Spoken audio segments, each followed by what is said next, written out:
através da tua palavra, Senhor. Obrigado, Pai, porque é um privilégio estarmos aqui, sermos fortalecidos por tua palavra, pela comunhão entre irmãos. Te louvamos e agradecemos em nome de Jesus. Amém. Amém. Amém. Amém.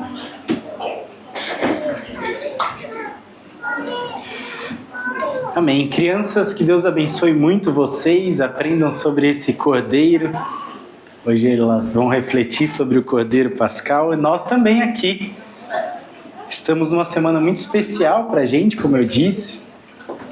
Semana de Páscoa que, para nós cristãos que cremos nesse cordeiro, conhecido antes da fundação do mundo, o Cordeiro de Deus, que se entregou por amor, por graça, para resgatar pecadores como eu, como você, como Jonas, como os ninivitas. Uma semana de verdade muito especial. E por isso eu quero fazer dessa última mensagem da série de Jonas, e é a última já, uma mensagem de uma reflexão de Páscoa mesmo. Eu quero aproveitar esse fechamento do livro de Jonas para que a gente reflita no Cordeiro de Deus que tira o pecado do mundo, nosso Senhor Jesus, que se entregou por nós. Eu quero fazer dessa reflexão final de Jonas um meditar, algo mais aplicativo, te convidando a refletir profundamente diante de tudo que vimos dessa série que visou mostrar quem Deus é à luz do livro de Jonas e, em mesma medida, expor quem somos. Quero te levar a pensar nessa obra de Jesus. Aí você pode pensar, mas Jesus em Jonas? Nem aparece em Jonas? Não tem o nome dele lá. E, de fato, não tem. Ele não está lá, textualmente. Mas eu quero te desafiar a vê-lo, ver Jesus, ver a sua obra, a sua bendita salvação, sim, aqui no livro de Jonas. E hoje a gente vai fechar no último ponto da série com o ponto que talvez seja o mais importante do livro inteiro, talvez o centro teológico do livro, e alguns teólogos arriscam dizer que é o centro teológico de toda a Bíblia, mas algo que também está sob o controle do nosso Senhor, nosso Deus soberano, que vimos na semana passada. Mas para construir isso, esse centro teológico do livro, sem dar spoiler do que é, eu quero começar com você lendo os últimos versos de Jonas. Lemos na semana passada e hoje vamos aprofundar um pouco mais. Então abre aí, Jonas capítulo 4, versos 9 em diante. Jonas capítulo 4, verso 9. Se você está aqui pela primeira vez, não faz a mínima ideia do que a gente está falando, Jonas foi um profeta do Senhor, um profeta tanto teimoso, sob a nossa perspectiva humana, um tanto teimoso, que foi chamado por Deus para anunciar juízo para uma cidade gigantesca, um poderio militar gigantesco, a capital do grande império assírio. E ele reluta, ele insiste em não ir. Vai parar na barriga de um grande peixe, por ação divina, por ação de Deus, na tempestade, no vento, no mar, no peixe e tudo mais. Ele vai parar lá dentro e então decide obedecer. E vai a essa grande cidade de Nínive, prega juízo, fala que em 40 dias aquela cidade seria destruída, e quando essa notícia se espalha, a cidade inteira se rende. É surreal, é difícil até de entender aos olhos humanos isso que acontece, mas sim, a cidade toda se rende, até o rei se rasga e pede perdão e deseja mudar de conduta. Enfim, Deus vê de fato essa transformação no coração deles e diz que eles se arrependeram. O próprio Deus diz isso. E essa cidade é salva do juízo. E aqui no final do capítulo 4, ao longo do 4, mas no final, vemos Jonas brigando com Deus, insistindo com ele que aquilo não deveria ter acontecido. Jonas está revoltado com o Senhor. E revoltado porque uma planta cresceu, depois morreu, e o sol está na cabeça dele, e Jonas está estressado com Deus, literalmente. E aí no verso 9, Deus, mais uma vez dialogando com o profeta, diz, Jonas 4, verso 9, Deus, porém, disse a Jonas, você tem alguma razão para estar tão furioso por causa de uma planta? Ele respondeu, sim, tenho. Estou furioso a ponto de querer morrer. O Senhor, porém, lhe disse, você tem pena dessa planta, embora não tenha podado, nem feito crescer. Ela nasceu de uma noite e na outra noite morreu.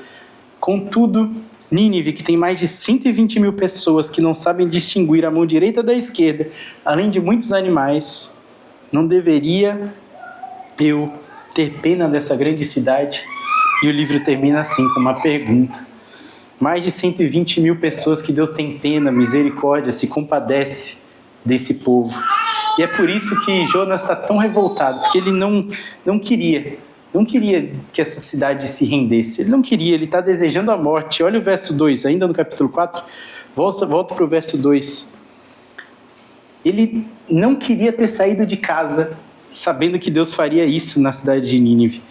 Ele orou ao Senhor: Senhor, não foi isso que eu disse quando ainda estava na minha terra, ou dependendo da sua versão, na minha casa? Foi por isso que me apressei a fugir para Tarsis. Eu sabia que tu és Deus misericordioso e compassivo, tardio em irar-se, cheio de amor leal, e que prometes castigar, mas depois se arrepende. Jonas sabia que Deus era misericordioso. Por isso ele não queria levar essa mensagem para Nínive. Ele olhava para Nínive, para aquelas 120 mil pessoas, e ele considerava a ele mesmo mais merecedor da salvação do que eles. Aqueles caras, aqueles brutais que querem me matar, não. Eles não merecem salvação. É isso que está implícito no texto de Jonas. São palavras que até podemos imaginar Jonas dizendo, embora não esteja no texto. Ele está revoltado com a salvação de pessoas que ele não julgava serem dignas de conhecer o mesmo Deus que ele. Sabe aquele senador lá em Brasília? Aquele político corrupto, deputado que rouba a merenda das crianças que deveriam estar comendo na escola?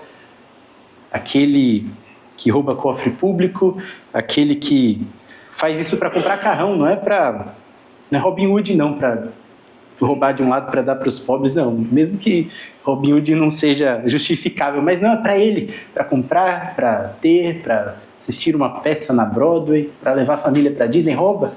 Esses que, quando a gente olha, esses aí não merecem não, quem merece sou eu. Aquele presidente que aumenta a carga tributária, aquele que rouba, que sonega, que mata, que corrompe. Deus pode salvá-los. O livro de Jonas está gritando isso. Deus pode salvá-los, pode. Isso não o tornará injusto por isso. A narrativa de Jonas grita uma mensagem que deveria nos constranger. E esse talvez seja, de fato, o centro do livro, o centro da narrativa de Jonas. A salvação pertence ao Senhor. Não a nós, definitivamente não a nós. Talvez possamos dizer, como Jonas disse no final da sua oração, a salvação vem do Senhor, pertence ao Senhor. Possamos dizer que esse é o centro do livro de Jonas. Jonas, quando está na barriga do peixe, ele diz isso. Olha lá no verso 9 do capítulo 2. Ele entende isso. Esse é o ponto de virada para que ele obedeça. Mesmo que ele não concorde. Ele no verso 9 do capítulo 2, depois de um cântico de gratidão, refletindo sobre esse texto, ele diz, eu com um cântico de gratidão oferecerei sacrifício a ti, o que prometi cumprirei totalmente, a salvação vem do Senhor. Ele termina essa oração assim, ou dependendo da sua versão, a salvação pertence ao Senhor. Graça. Graça, isso é a tradução de graça. Aqueles homens de Nínive não eram merecedores da graça de Deus. Definitivamente não eram. Mas foram alcançados por ela. Graça. Jonas foi o maior missionário transcultural da história até então. Não se vê em outro lugar pessoa pregando para outras nações e tantas se convertendo. 120 mil pessoas numa pregação que ele nem queria levar. Ele foi, de fato, o maior missionário transcultural. Mas aqueles que ouviram a mensagem, que foram salvos, eles não eram merecedores, não eram. A narrativa grita isso, a salvação pertence ao Senhor, não a Jonas. Por Jonas, eles não seriam salvos. Não pertence a nós, pertence ao Senhor. Nós também não somos merecedores, ninguém é. Nem ninivitas, nem apóstolos, nem profetas, nem eu, nem você. Não somos merecedores. Se Jonas teve um resultado excelente na pregação, na exposição, na conversão, e seja lá o que foi graças a Deus. Graça. Graças a Deus. O texto de Jonas termina dizendo que 120 mil pessoas, mais de 120 mil, receberam da misericórdia de Deus. Deus se compadece delas.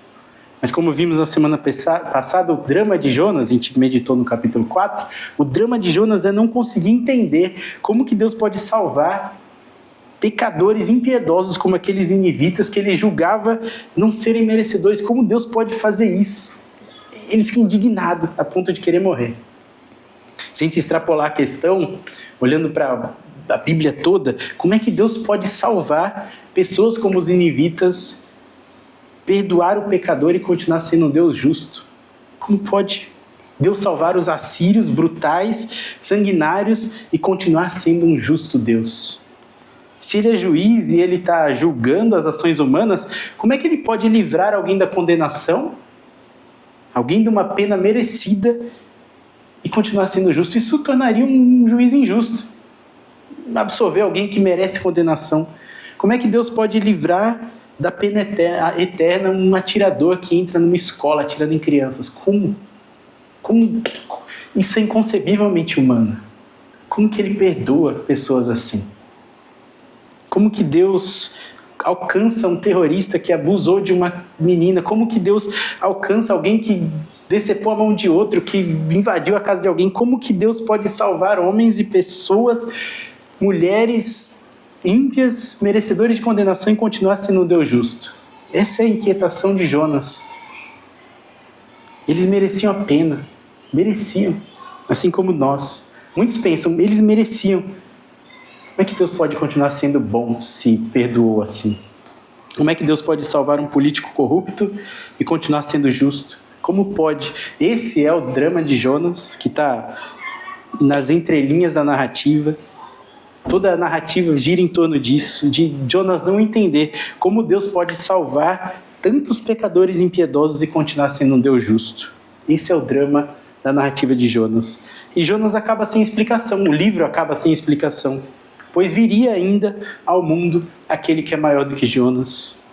Já meditamos isso lá na primeira reflexão, na primeira mensagem da série. Jesus é aquele que ele próprio diz ser maior que Jonas.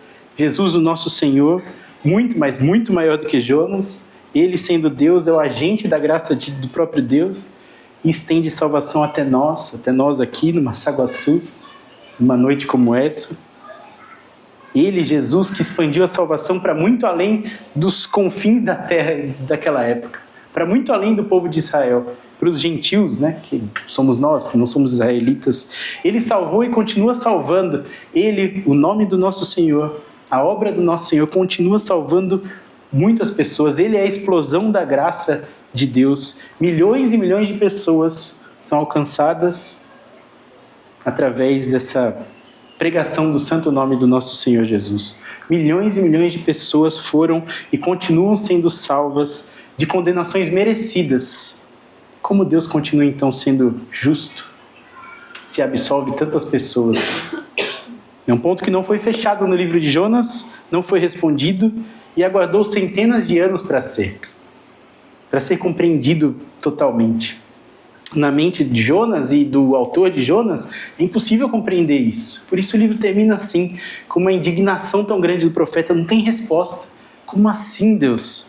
Deus pergunta, não deveria eu ter pena, misericórdia de tantos? E não tem resposta. Até que o Cordeiro Pascal veio. Até que ele, o próprio Deus, se fez homem, entrou no tempo, fez o justo, fez justo aquele que é injusto. Eu quero ler então com você Romanos capítulo 3, versos 25 e 26. Salta lá para Romanos capítulo 3. Depois de uma longa sessão em que o apóstolo Paulo demonstra a podridão humana. É terrível ler os primeiros capítulos de Romanos. Se Deus quiser, se Deus permitir, teremos uma série no futuro aí sobre Romanos. É nossa meta, varrer a Bíblia inteira pregando, expondo.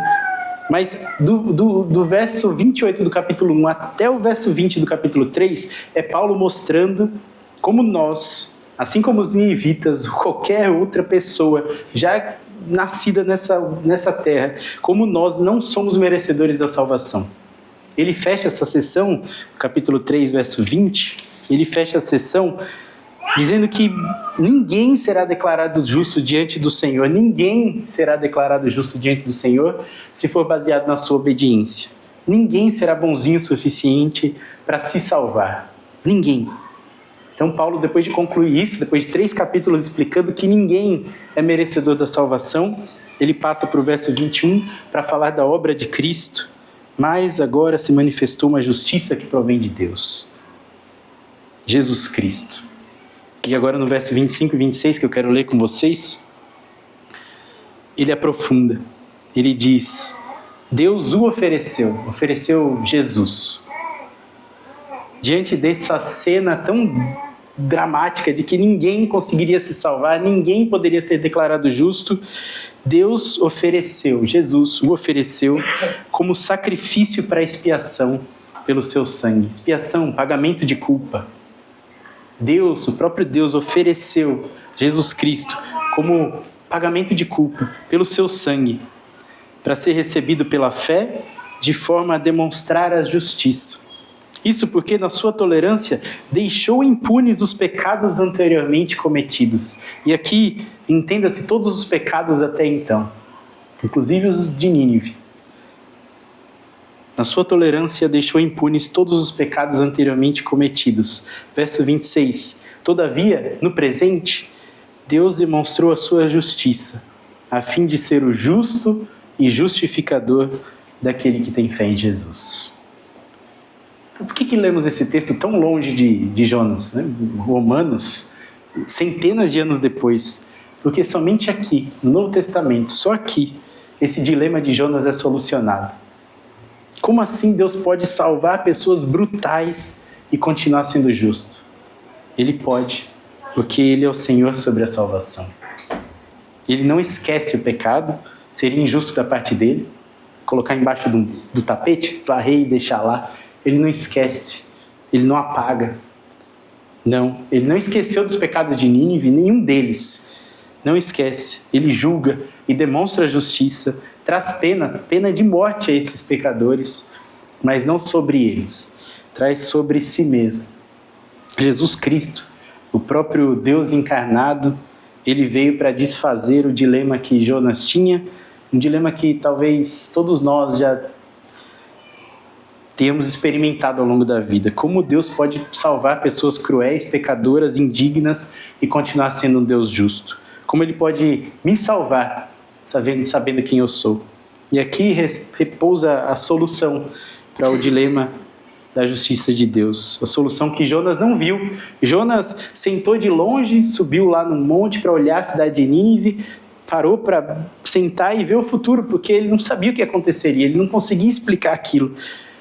Aquilo que Jonas fez olhando para o futuro, nós podemos fazer hoje, sentar e olhar para trás, olhar para o passado, ver tudo que Deus já fez. Jesus Cristo crucificado. A justiça de Deus, aquele que tem poder e soberania sobre tudo e todos, sobre a morte, ele não merecia morrer. Se entregou para morrer levando sobre si a culpa dos condenados, a culpa de Nínive, a culpa minha e sua. E passou 3 dias e 3 noites morto, mas ressuscitou para nos resgatar aquela geração de ninivitas. Deus Pai, Ele é um justo juiz, porque Ele não fica sentado na sua cadeira legislando, absolvendo criminosos injustamente, não. Ele levanta, chama seu filho, traz ali para o tribunal, diante do réu, coloca frente a frente com um assassino, com um adúltero, com um mentiroso, coloca Jesus ali no nosso lugar e o condena. Seu próprio filho, filho de Deus, leva a condenação do meu e do seu pecado sobre seus ombros, leva a condenação dos pecados de Nínive, todos eles, e recebe uma pena de morte, imposta pelo próprio Pai, precificada pelo próprio Deus. Deus não está brigando com Satanás na cruz, comprando de volta aqueles que são... Não, o próprio Deus dá o Cristo. E essa é a história de Páscoa, do Cordeiro que se entrega voluntariamente para fazer justiça. Para fazer justiça que ficou suspensa por tanto tempo na história, que Jonas não conseguiu entender. O Cordeiro que se entrega para fazer justiça, para pagar os pecados dos ninivitas, daquela geração que Jonas tanto odiava. Deus é justo, porque deixou os pecados impunes do passado, os pecados daquela geração, até que seu filho viesse, até que o próprio Cristo nascesse, crescesse, carregasse então as impiedades daquela geração inteira, daquele rei que se prostrou, daqueles cidadãos de Nínive, carregasse sobre si, individualmente, cada um deles. Jesus é o justo, que não tinha pecado algum e tornou-se o justificador, carregando sobre si a dura pena dos injustos que nele creem. E eu quero concluir relembrando o que eu falei lá no começo da série. Se você não estava aqui, eu vou falar pela primeira vez para você, mas Deus revela essas verdades através de uma história. A história de Nínive não tem nada disso em suas letras, nada disso que a gente está conversando hoje. Mas Deus está contando uma história através do profeta, através do peixe, através das cenas do rei de Nínive, através dos questionamentos. É uma história que não é sobre fraquezas, sobre dificuldades, sobre pecados, teimosias do profeta. Não é nada sobre isso. Não é sobre peixe, não é sobre mar, vento, barco, nada disso. Sequer a história é sobre Jonas. A história é sobre Deus, o Deus soberano sobre todas as coisas, que salva pecadores indignos de condenações merecidas. Então, se te perguntarem um dia, teve uma série de Jonas lá na sua igreja, que legal, me diz aí, Jonas fala sobre o quê? Responda com convicção. Jonas diz que a salvação pertence ao Senhor. É sobre isso o livro. O livro trata sobre isso. É assim que encerramos essa série, observando Jesus, o justo, o justificador, no livro de Jonas. E de fato ele não é explícito ali. Jesus não está ali nas palavras de Jonas, nas palavras do profeta, mas ele está. Seus feitos estão lá. Ele claramente está naquela história. Ele é o Salvador de Nínive, aquele que conhecia todos os pecados daquela cidade. Conhecia e decidiu vir ao mundo para pagá-los, colocando sobre os seus ombros naquela cruz, livrando o destino deles, merecido de condenação, e trazendo paz para aquela geração. Eles foram salvos. O texto lá no Evangelho vai dizer que eles, inclusive, se levantarão em juízo contra os fariseus, aqueles ninivitas, ímpios e merecedores, assim como eu e você. Jesus carrega sobre si os pecados de gerações e faz isso olhando no olho, num tribunal. Ele sabe muito bem quem somos. Eu quero então encerrar a série comparando Jesus e Jonas. Comparando os dois. Enquanto eu falo, vai aparecer essas frases aqui no telão. Reflita em cada uma delas, devagar, individualmente. Olhando a história de Jonas todo, conhecendo agora que passamos 6 semanas falando sobre Jonas, perceba, Jonas foi enviado para anunciar a outra nação. Foi isso que Deus fez, chamou Jonas a anunciar para a nação assíria, para os ninivitas. Mas Jesus foi enviado para alcançar todas as nações. Esse é o nosso Cristo, que veio não para salvar 120 mil de uma cidade, não veio para salvar esses 120 mil e mais 100 e poucos mil em Caraguá, se Deus permitir, e mais milhões no Brasil e bilhões no mundo, se assim for a vontade dele. Aquilo que ele fez na cruz é a soma dos pecados, carregou na cruz, é a soma dos pecados de todas as nações. É por isso que lá em Apocalipse veremos todos os povos, línguas, tribos professando, louvando. Ele morreu por todos, para alcançar todas as nações. Jonas foge do Senhor por odiar os seus inimigos. Isso é muito claro no texto. Ele odiava os ninivitas. Tanto é que quando são salvos, ele quer morrer, ele pede a morte. Mas Jesus obedece ao Senhor, ao Pai, por amar os seus inimigos. Enquanto Jonas foge, Jesus se entrega, obedece. É assim que Romanos nos chama inimigos de Deus. Jesus morreu por nós quando éramos inimigos dele, para sermos reconciliados. Enquanto Jonas foge por odiar, Jesus obedece por amar aqueles que sequer o conheciam. Jonas Jonas prefere morrer a ver os seus inimigos salvos.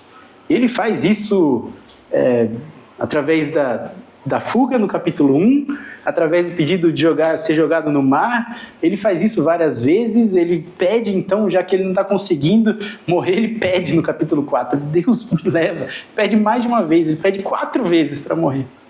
Ele prefere morrer a ver os seus inimigos salvos. Você já deve imaginar a próxima frase.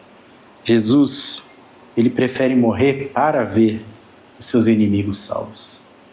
Jesus não precisava fazer algo tão maravilhoso. Ele era Deus, sempre foi, na eternidade passada, lá com o Pai, unido, Pai, Santo Espírito, uma eternidade gloriosa. Mas ele precisava, sim, viver uma vida de dores, morrer, para que seus inimigos, criaturas, fossem salvos, para unissem a ele em coro, em adoração a esse Deusão eterno, tão maravilhoso. Jonas passou 3 dias no ventre do peixe por ser pecador. Mas o nosso Jesus passou 3 dias na sepultura para resgatar o pecador. Jonas tem muitos paralelos com o nosso Jesus. Jonas seria uma sombra do que viria. Jonas fica lá 3 dias. Tem gente que vai dizer até que ele morreu, ressuscitou. Não dá para saber, o texto não diz. Mas, de fato, Jesus se compara a ele. Assim como Jonas passou 3 dias na barriga do peixe, eis que eu preciso morrer. Ele fala sobre isso, né? Ele fala aos seus discípulos. Jesus passa 3 dias na sepultura, por mim, por você. O Deus do universo, Criador e sustentador de todas as coisas, aquele que disse haja luz lá no começo, passou 3 dias numa sepultura por você. É o que vamos celebrar agora, sexta, sábado, domingo. Jesus morreu, verdadeiramente morreu, e lá ficou por 3 dias para resgatar você e eu. Jonas viu a misericórdia de Deus, viu? Ele sabia que ela existia, tanto é que ele fala, eu não queria, desde lá de casa eu disse que o Senhor era misericordioso. Ele não só sabia, como então viu na prática a misericórdia de Deus. Mas Jesus, ele é o próprio Deus de misericórdia. Esse é o nosso Deus, é Ele que adoramos, Deus de misericórdia, que poderia simplesmente dizimar Nínive, dizimar eu e você, seria justo. Ele disse isso, que faria lá no Éden. Se comerdes esse fruto, certamente morrerás. Poderia ter feito, não seria injusto, ele prometeu. Mas misericordiosamente dá oportunidades e mais oportunidades para que a gente se volte a ele. É assim que essa curta história de Jonas se encerra e se conecta toda a história da Bíblia, a narrativa maior de Deus, a história de toda a Escritura. É a história do nosso Redentor, que criou tudo bom, tudo muito bom, permitiu os seres humanos terem liberdade, permitiu que nos afastássemos dele, caímos então, mas ele já tinha um plano perfeito para nos resgatar. Foi assim que fez na cruz, morreu, ressuscitou ao 3º dia e em breve voltará. Essa história é sobre ele, sobre Jesus, o justo, o justificador e assim o Salvador de Nínive, o Salvador das nossas vidas. Meu convite é para que você, nessa noite, reflita nisso. Se quiser, fechar o seu olho, curvar sua cabeça, orar nesse momento, louvando a Deus, louvando a Jesus por todo esse plano maravilhoso, esse sacrifício feito na cruz, pela sua misericórdia sobre o pecador. Faça isso. Aproveite esse momento. Prepare seu coração para a Páscoa que está chegando. Louve ao Senhor, o Senhor que é o resgatador daqueles que mereciam condenação, eu e você. Por mais que nos achemos bons comparados a outras pessoas, não somos. Merecíamos a justa condenação pelos pecados que já cometemos, mas Cristo Jesus, naquela cruz, carregou todos eles e nos permitiu ter vida e esperança. Senhor Jesus, nós te louvamos, nós te agradecemos, nós te exaltamos porque o Senhor, mesmo sendo Criador de todas as coisas, sustentador de tudo, maravilhoso Deus, se fez homem, veio a esse mundo de dores carregar uma cruz sobre os seus ombros. E depois, ao chegar ao Calvário, foi pendurado nela, sofrendo dores que nós sequer podemos imaginar. Mas muito mais que as dores físicas, muito mais que os cravos em suas mãos, os pregos nos seus pés, muito mais do que aquela coroa de espinho perfurando o crânio, muito mais do que essa dor física, o Senhor sofreu uma separação do Deus Pai. Em meu favor, em favor dos meus irmãos aqui. Carregou sobre os seus ombros os pecados que não são seus. Carregou naquela cruz tudo aquilo que há de mal em nós. E assim nos deu a esperança de termos vidas firmadas no Senhor, vidas que glorificam o Senhor, vidas para as quais nós fomos criados, para glorificar a Ti. Muito obrigado por nos dar esperança, por nos salvar. Muito obrigado por ser o justo e justificador, aquele que torna justo o injusto. Obrigado por olhar para mim, olhar para os meus irmãos aqui que creem no Senhor, e apesar de toda a nossa justiça, o Senhor vê santidade em nós, que não vem de nós. Obrigado por nos declarar justos diante do Pai. Obrigado, Jesus, pela Tua obra tão bendita, que alcançou desde os primeiros seres criados até aqueles ninivitas, nos alcançou aqui em Caraguá, na cidade que nós conhecemos ao Senhor, continuará alcançando muitas e muitas pessoas até o seu retorno. Obrigado, Senhor Jesus, por sua obra que rasga o tempo. E obrigado pela sua Santa Escritura, que conta essa narrativa tão maravilhosa da tua história de redenção. Te louvamos, te agradecemos por essa oportunidade de celebrar a Páscoa. Te agradecemos por essa história do profeta Jonas, real, e que nos deixa tantos ensinamentos. Obrigado por ser o nosso Deus de misericórdia. E obrigado porque a salvação pertence ao Senhor. Te louvamos, te agradecemos em seu nome. Amém. Que Deus te abençoe grandemente. Se você tem dúvidas sobre isso, sobre a salvação, sobre o que Jesus fez, se você quer conversar conosco sobre isso, fique à vontade, vai ser um privilégio esclarecer mais e conversarmos, aprofundarmos e nos conhecermos um pouco mais para servirmos juntos ao nosso Senhor. Que Deus te abençoe.